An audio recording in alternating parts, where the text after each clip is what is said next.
Всем привет! И в этом видеоролике я продолжу рассказывать о своем приключении в Гонконге.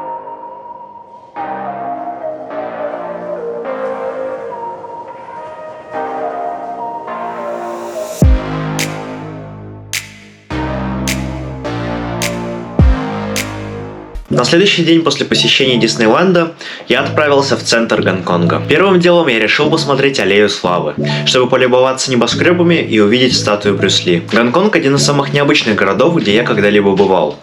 Здесь создается ощущение, будто ты находишься в каменных джунглях, а город с каждым годом растет все выше и выше. Почему же в Гонконге так много высотных зданий? Город растет вверх из-за ограниченной площади земли и высокой плотности населения. Небоскребы позволяют максимально эффективно использовать доступное пространство. Когда я добрался до Аллеи Славы, оказалось, что часть улицы статуи Брюс Ли была закрыта из-за выставки.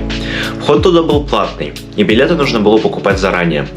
Поэтому полностью пройтись по Аллее Славы не получилось. Аллея была создана в 2004 году, и на сегодняшний день на ней находится 107 звезд и отпечатков рук крупнейших кинозвезд Гонконга и материкового Китая. С аллеи открывается один из лучших видов на небоскребы – северного побережья острова Гонконг. Я сделал там несколько фотографий, и, кстати, Аллея Славы – это первое место, где со мной сфоткались китайцы. После этого я отправился в центральный район Гонконга, который называется Централ. Это главный деловой центр Гонконга, и его также еще называют ядром Гонконга. Но решил добраться я туда не на метро, а на пароме, который называется Star Ferry. Star Ferry – это не просто транспорт, а настоящий символ Гонконга. Эти паромы перевозят пассажиров уже более 120 лет. Впервые такой транспорт появился в Гонконге в 1880 году, а нынешние паромы были выпущены в 50-х годах. Однако дизайн паромов практически не изменился. С тех пор дизайн этих паромов больше не менялся. На другой стороне Гонконга находится одна из самых известных достопримечательностей – Виктория Пик.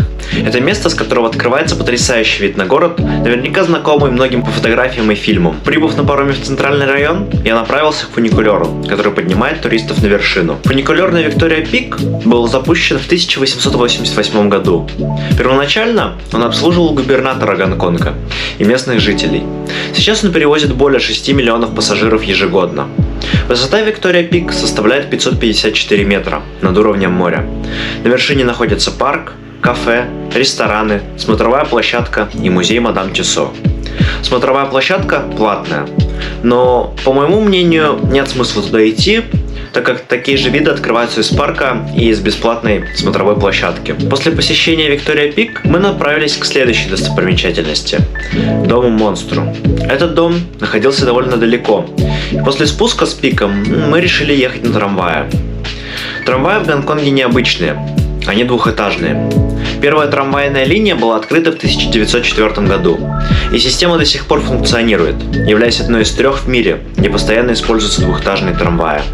Дорога до Дома Монстра заняла около часа, и мы прибыли туда уже затемно. Дом Монстр – это жилой комплекс с 18 этажами и 2243 квартирами.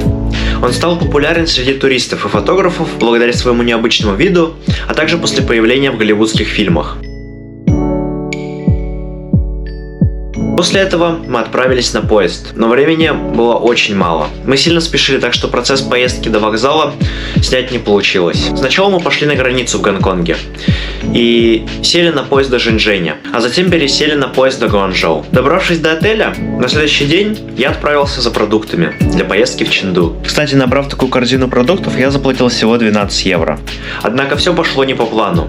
Мы опоздали на поезд и были вынуждены купить авиабилеты в Чэнду. Но об этом и о моем приключении в городе Чэнду я уже расскажу в следующем видеоролике. Спасибо большое за просмотр. Надеюсь, что вам понравился этот видеоролик.